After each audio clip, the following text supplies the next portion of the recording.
આવા નાના પથ્થર આપણે આપણી આસપાસ જોતા જ હોઈએ છીએ, પરંતુ શું તમને ખબર છે કે આ પથ્થર પણ આપણા ઘરમાં ખૂબ જ ઉપયોગી થઈ શકે છે? તમને વિચાર આવશે કે આ પથ્થરનો પણ શું ઉપયોગ થઈ શકે? તો હા, આજના વિડીયોમાં આપણે એ જ જોવાના છીએ કે આ પથ્થર પણ આપણે શું કામ આવી શકે છે. તો અહીં મેં થોડા 1 ખોબો જેટલા નાના પાણા લીધેલા છે, આપણે જેને સાદી ભાષામાં પાણા પણ કહીએ છીએ, બરાબર? તો આ પાણાને આપણે આવી રીતે થોડા થોડા પાર્ટમાં ડિવાઈડ કરી દઈએ. હવે આપણે તેમાં શું કરવાનું છે, આપણે લેવાનું છે પોસ્ટર કલર, જે પેઇન્ટિંગ કલર કહેવાય છે, તે આપણે કલરનો ઉપયોગ કરીશું, જે વિદ્યાર્થીઓ પાસે સહેલાઈથી હોય છે. જો તમારા ઘરમાં બાળકો ભણતા હોય તો તેના પાસે આવા કલર હશે જ, બરાબર? અહીં આપણે દિવાલમાં જે કલર કરવામાં આવે તે કલરનો ઉપયોગ નથી કરવાનો, બરાબર? જેથી કે શું થશે કે આ કલર કદાચ હાથમાં લાગી જાય ને તો પણ સહેલાઈથી તે નીકળી જશે. તો આ રીતે આપણે પાણામાં કલર કરવાનો છે. દરેક પાણામાં આપણે થોડા આ રીતના કલર કરી લઈશું. તમે જોઈ શકો છો અહીં મેં આ પાણામાં પીળો કલર કરી રહી છું. આ રીતે આપણે થોડા પાણાની જે ઢગલીઓ કરી છે તે દરેક પાણામાં અલગ અલગ કલર આ રીતે કરવાનો છે.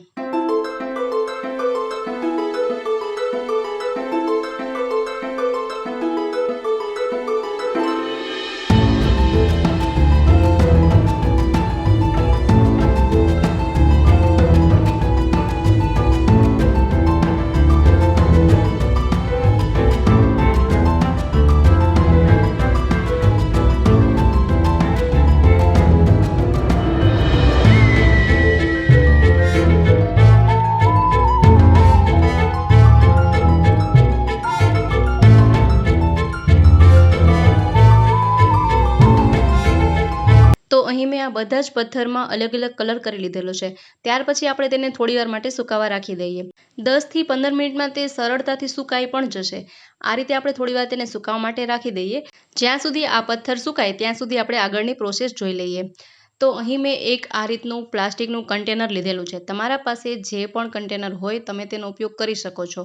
તો અહીં તેનું ઢાંકણ આપણે કાઢી લઈશું અને આ રીતનું આપણે કન્ટેનર ઉપયોગમાં લેવાનું છે, બરાબર છે? તમારા પાસે કોઈ પણ એવો નાનો ડબ્બો આ રીતનો હોય ટ્રાન્સપરન્ટ, તેનો ઉપયોગ કરી શકો છો. ત્યાર પછી મેં અહીં એક વેસ્ટ સાડીમાંથી લેસ પટ્ટીનો ટુકડો લીધેલો છે. તમારા પાસે જે પણ લેસ પટ્ટીનો ટુકડો હોય તે તમે લઈ શકો છો આ રીતે. હવે આપણે આ કન્ટેનરમાં તેને લગાવીશું. તમે ફેવિકોલથી, ફેવિક્વિકથી અથવા તો આ રીતે ગ્લુ ગનથી પણ તેને લગાડી શકો છો. અહીં મેં ગ્લુ ગનનો ઉપયોગ કર્યો છે. આ રીતે આપણે આ લેસ પટ્ટીને ચોંટાડી દઈએ.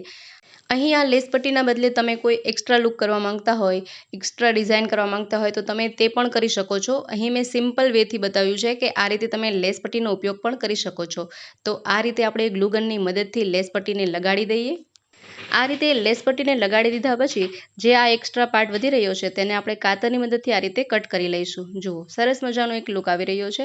હવે આપણે ત્યાર પછી શું કરીશું, આપણે જે આ સાદા પાણાને રંગીન બનાવ્યા છે તે બધા જ પાણાને આપણે મિક્સ કરી લઈશું. આ રીતે આપણે મિક્સ કરી લેવાના છે અને તે બધા જ પાણાને આપણે આ કન્ટેનરમાં આપણે એડ કરવાના છે. જુઓ, આ એક સરળ રીત બતાવી છે. ત્યાર પછી બીજો તમે કઈ રીતે ઉપયોગ કરી શકો તે પણ હમણાં આપણે આગળ જોઈએ. તો એક રીત તો હતી આ. ત્યાર પછી બીજી રીત તમે જોઈ શકો કે થોડી આ રીતની રેતી લેવાની છે. તે રેતીને પહેલાં આપણે આ રીતે કન્ટેનરમાં આપણે એડ કરી દઈએ.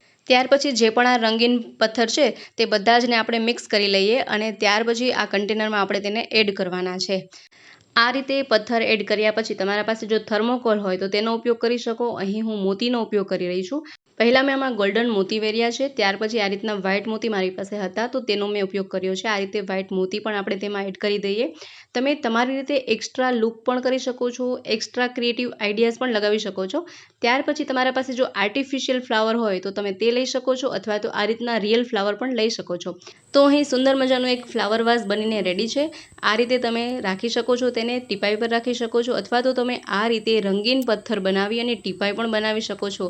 અલગ અલગ આઈડિયાઝથી તમે આના ઘણા જ ઉપયોગ કરી શકો છો. અહીં મેં એક સિમ્પલ આઈડિયા શેર કર્યો છે કે આ રીતે તમે ફ્લાવર વાઝ બનાવી શકો છો. તો મિત્રો, આશા રાખું છું કે આ વિડીયો તમને જરૂરથી પસંદ આવ્યો હશે.